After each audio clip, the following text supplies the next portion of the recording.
Hey everyone, thanks for tuning in to Alex College Football. We're going to start doing a couple tutorial and tips and trick videos as we prepare for College Football 26 coming out. And one of the biggest mistakes that people make is going into the marketplace and just overspending. They'll add points, they'll keep trying to pack incredible players from their favorite teams or, the best players in the game so that they can be ultra competitive. That is not my strategy. I am not going to spend extra money on this game. Whatever points I get from pre-ordering the game and getting the deluxe ultimate edition, that is all I'm going to use. And then after those points are gone, boom. That's I'm done with it. So when you go into the marketplace, you have to be very strategic with how you spend your points, especially at the very beginning of the game. You're not going to have a bunch of highly rated players. If you had saved all your points till right now, you'd be packing incredible players because the pack weights are extremely loaded with so many highly rated players. But let's think about it. Okay, right when the game drops, you have a few days jump on everybody else. What you really need to do is increase your currency by playing objectives and adding coins. You may want to just burn through your points right away. Just know that your pack weight is not going to be high. So say, let's go to our store really quick. Say, I think the general offers are going to probably be something very similar to what we see now. Many people will just try and, hey, I'm going to keep trying to do a recruitment pack, and then maybe I'll just randomly uh, grab a great player. But the good thing about these items is with this, if you look in the bottom left-hand corner, you see view information. If you hit view information, you see the probability of getting good players. So in this situation, you only have a 12% chance of getting a 90 overall player. At the very beginning of this game, an 85 overall player, the probability of getting one is not going to be 50% because the highest rated players are going to be around the 85 rated level. So it's very important to not just blow through either your coins or your points, grabbing and, really throwing Hail Marys to try and, have good pack luck.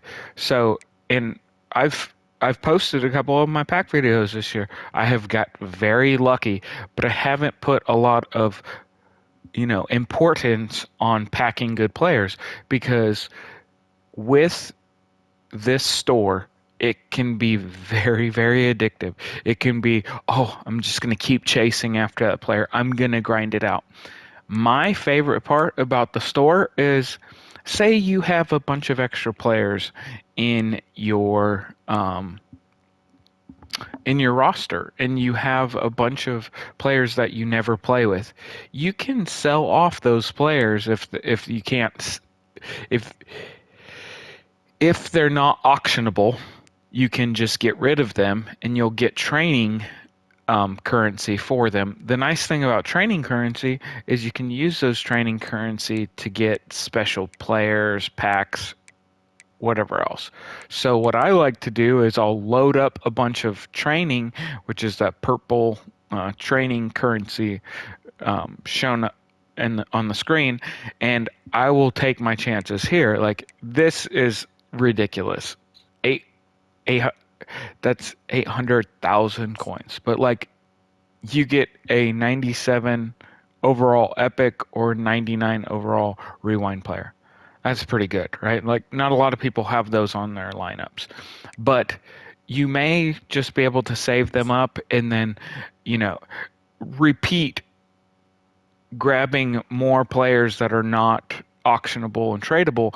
But the problem with this method of using training currency is I've noticed that they recycle and use a lot of players over and over again. So you might pack the same player multiple times, which makes it really frustrating. So then you're just giving away your currency from the training points, really, because if you pack the same player, you can't use the same person in your lineup. So just, a word of caution. It's important to understand you're going to be enticed very early on to go and just get these little packs and spend away. But these add up, and you want to be careful that you're not spending, you know, your grocery money, your gas money. I think it's great that people want to buy and be really competitive. But what is your end game with this?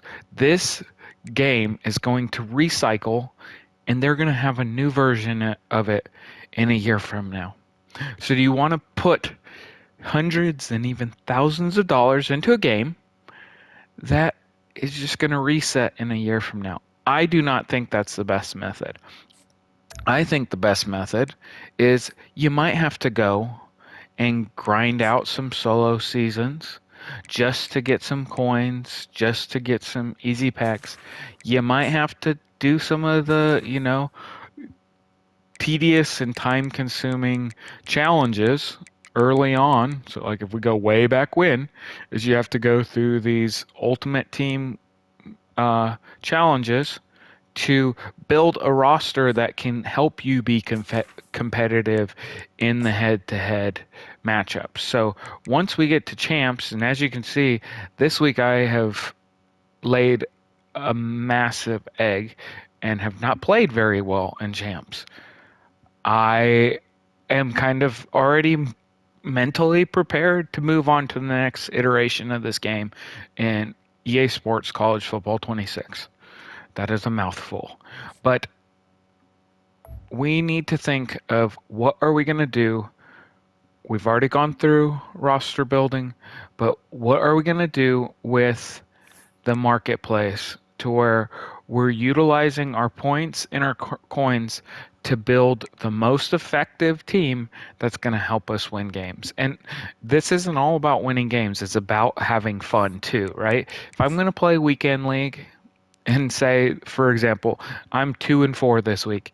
Like I said, I usually win between 10 and I'd say 13 games most weeks.